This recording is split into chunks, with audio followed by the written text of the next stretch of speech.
This video is specifically for trombones and baritones preparing for their end-of-year audition.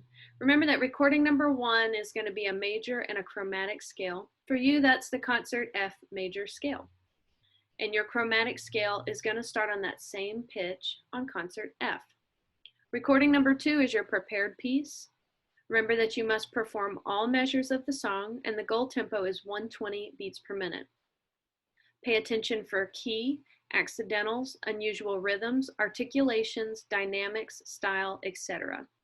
Some of that information can be found on page 48 of your book in the back.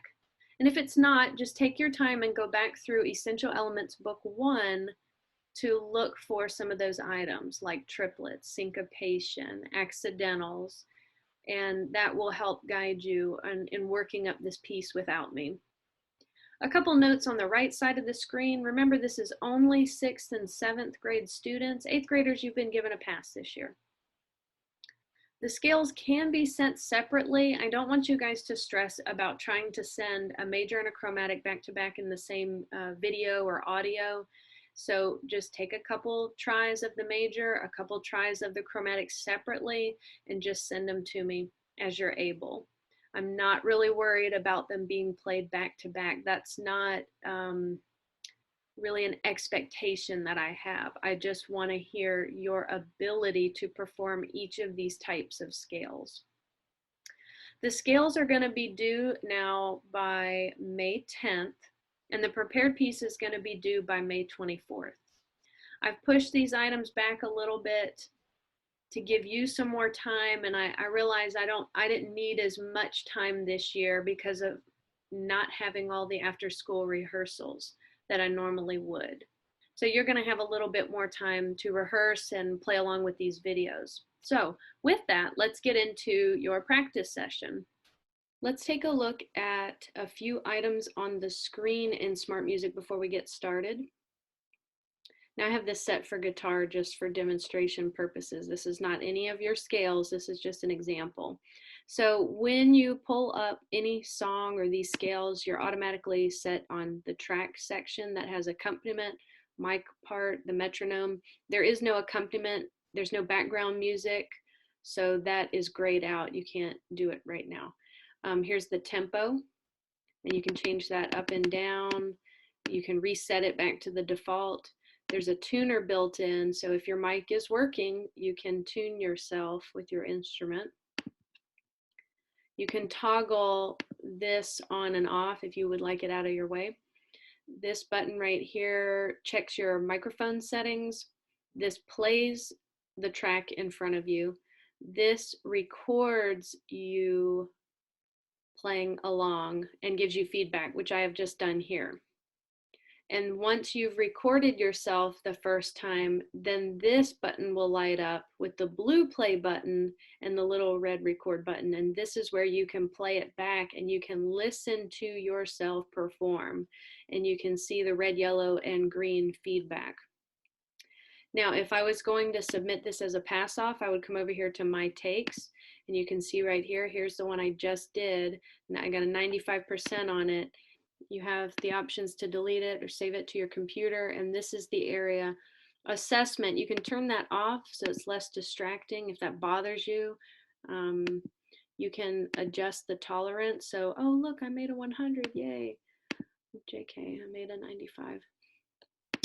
The loop feature is really handy. You can set it to, like a lot of students need help with the arpeggio. So you can set it to loop measures 3 and 4. And if I have this turned on with the orange, then it'll do another 4 count click off in between. And speaking of, this is your count off. You can actually make your count off longer or shorter. I tried to put it at 2 and didn't have enough time to put a baritone up to my face between hitting the play button and starting. I was thinking someone who plays bassoon or tuba may benefit from moving it to 6 or 8 counts. So they have plenty of time to put the horn up. All right, over here in display, you can highlight the measure if you want. I have it set to default to highlight when you do a pass off for me. You have different beats. So beat is going to be like when I conduct 1, 2, 3, 4, 1. It's going to hit on the beat. Flow is going to go 1, 2, 3, 4. You're going to see that blue line just pass through each beat. The note cursor is going to go 1, 2, and 3, 4, and 1. You're going to see it hit every note, or you can turn it off. It's up to you. This is important. If I play guitar and I want to play the scale that starts on my F, I'm clicking that. Or if I want to start on my scale that starts on A flat with 4 flats in the key, I'm going to start there. This does not mean concert pitch. So whatever starting note you need, you're going to go click on it. So if I'm thinking about flute players, they start on C. Okay, there's the flute scale. If I think about saxophone players, you're starting on your D note. Regardless of the saxophone you play, you're starting on your D note. So whatever your first note is of your scale, you just need to look for that note and click the right one.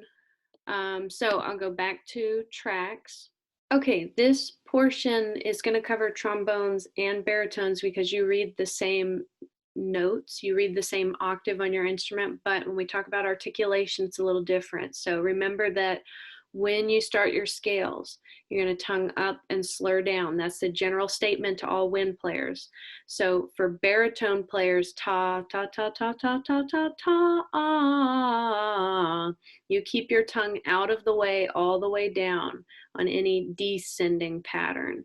Trombones, remember that it's a ta, ta, ta, ta on the way up and a la, a very gentle syllable on the way down. So to your ears, it may still sound like it's all ta, but work on thinking about and utilizing with your tongue those two different syllables, ta versus la, to give that trombone slur that's different than all the other winds. Your instrument is very unique. So we're starting here on your scale, and we're going to go 80 beats per minute, nice and easy, 1 octave.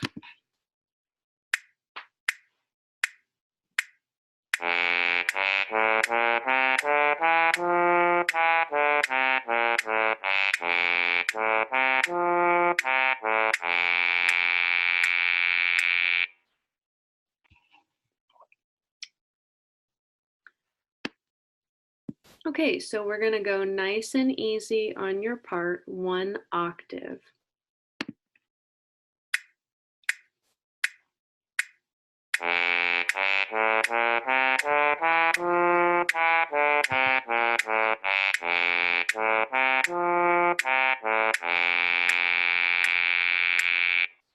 Okay, moving it up to 90 beats per minute, a little faster.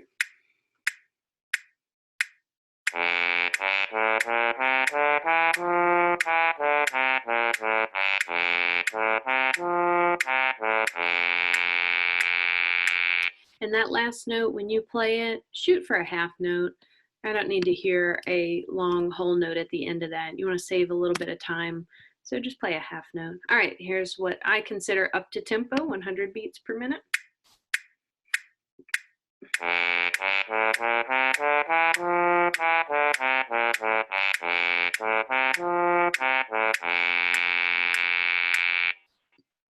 All right, and then for those of you working on 2 octaves, whew, look at all those notes.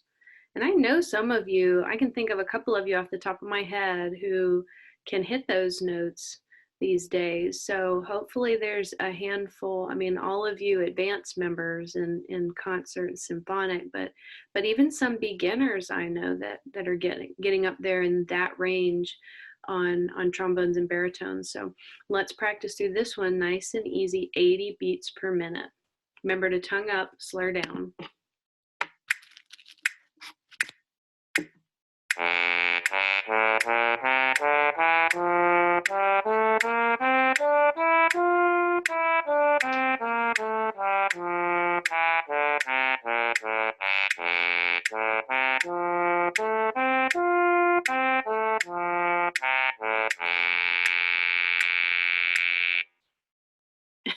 Last note. I've been trying to hold in my laughter. It sounds very farty blatty. All right, up to 90 beats per minute.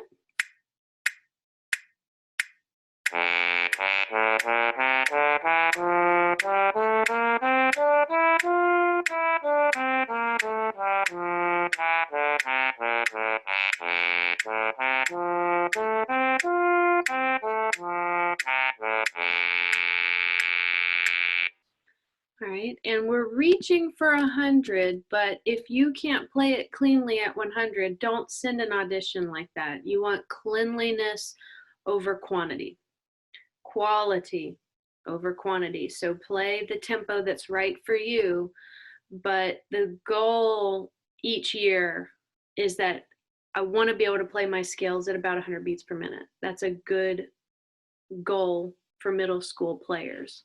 All right, so here's 100 beats per minute.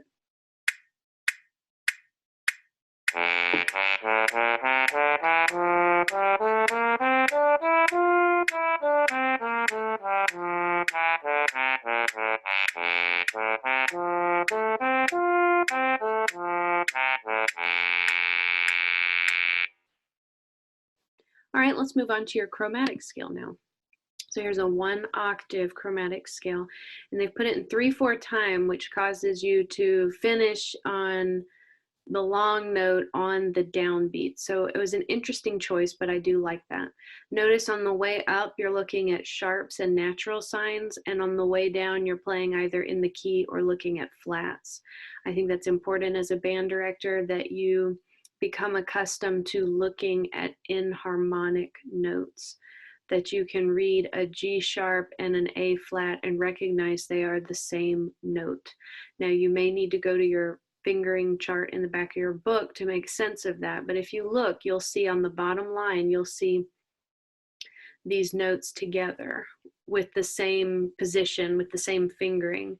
Those are called inharmonics. They sound the same, they have the same fingering or position, but they look different on paper. And that's because there's a lot of music out there and a lot of different keys, and you need to be able to read it both ways.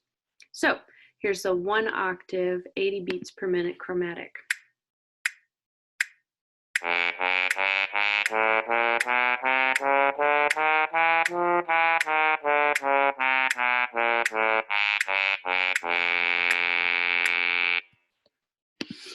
Okay, now 90 beats per minute.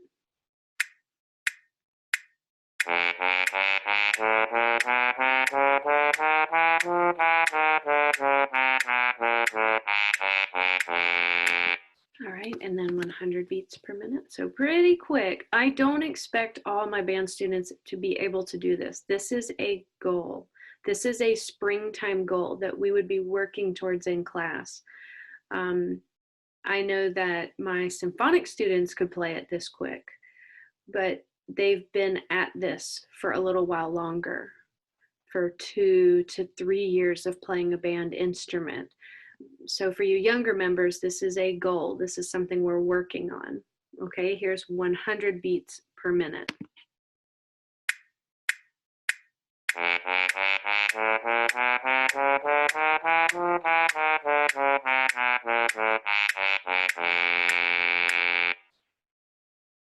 Okay, and then for my advanced players who are working on 2 octaves,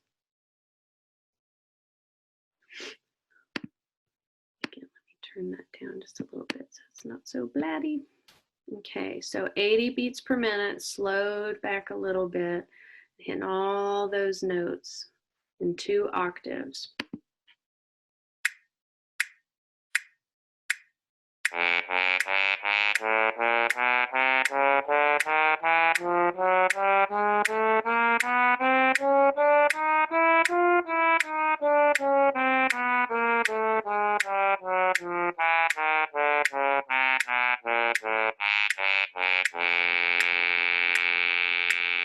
One thing that I'd like to point out as you're working on 2 octave scales, you really need to think about breathing. And some of you going real slow, you may be breathing every measure because it's hard. You're fighting yourself. The faster you can play this, the easier your breathing gets. Ideally, you want to be able to play a chromatic scale, maybe breathe at the beginning. Well, yes, breathe at the beginning, and then make it up to the top note and take a breath and come back down and breathe at the end. But for each of you on your own journey, it may be different. You may be able to make it exactly 2 measures at a time. Some of you may only make it 1 measure at a time. Just please be thinking about that and don't gasp for air here and then over here, and it just be a messy place because you're not thinking about phrasing and about your breathing. So please, please, please think about your breathing. You could mark that. If you're using your fingering chart, you could put a breath mark. I'm going to breathe after this note every time, that note every time, and keep it consistent. That's good musicianship. All right, 90 beats per minute.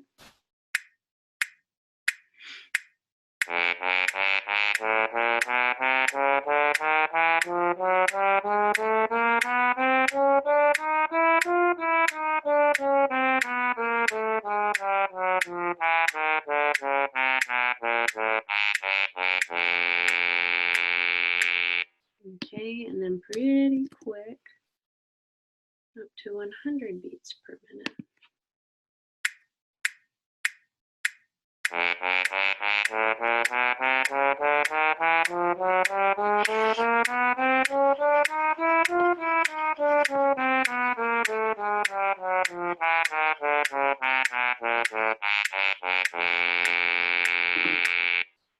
And there may be some of you that you may need to practice so much slower that you could not play along with this YouTube video. One option would be to slow down the video. You could turn it down to 75%, and that would slow down the tempos that you're listening to right now.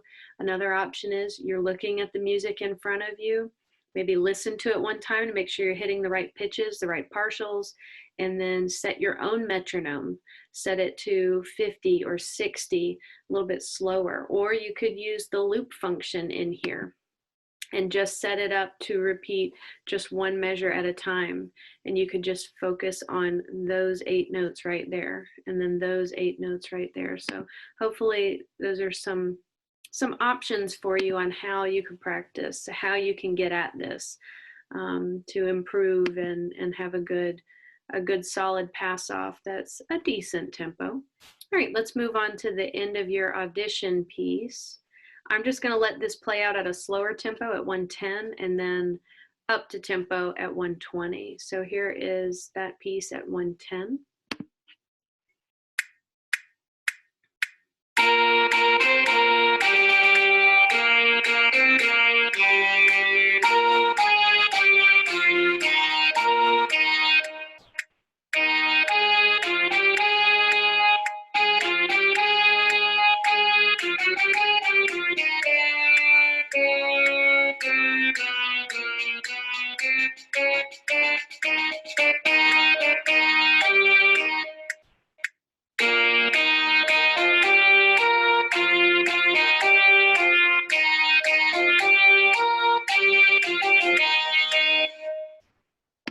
Okay, and then up to tempo.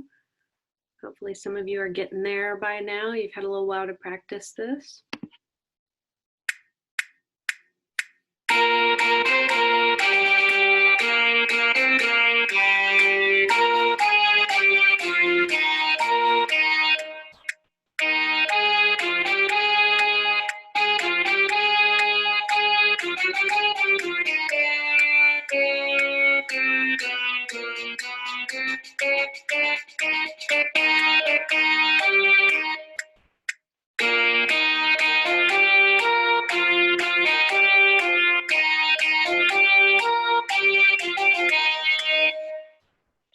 All right, low brass, I hope that helps you, gives you something to play along with. You can see and hear the way your music's supposed to sound, those scales are supposed to sound, and that you start sending me those scales. All right, bye guys.